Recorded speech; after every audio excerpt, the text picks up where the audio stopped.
ترگت ایلف اس نام سے تو آپ بخوبی واقف ہوں گے۔ جی ہاں، ترگت نے اپنی آنکھیں 1210 میں کائی قبیلے میں کھولیں۔ جب منگول فوجوں نے کائی قبیلے پر حملہ کیا تو بہت سے لوگوں کو شہید کر دیا، جن میں آپ کے والدین بھی شامل تھے۔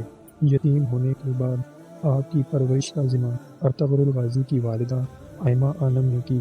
آپ کی بہادری لاجواب تھی، لیکن آپ کی خاص بات یہ تھی کہ آپ نے لڑائی کے لیے تلوار کے بجائے کلہاڑی کا استعمال کیا۔ آپ نے سلیمان شاہ کے دور سے لے کر اورحان غازی کے دور تک کائی قبیلے کی خدمت کی۔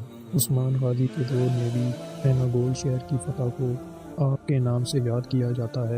ایناگول شہر کو فتح کرنے کے بعد 36 سال تک آپ نے ایناگول شہر پر حکومت کی۔ آپ نے 125 سال تک کی طویل عمر میں بہت سی جنگیں لڑیں اور فتوحات حاصل کیں۔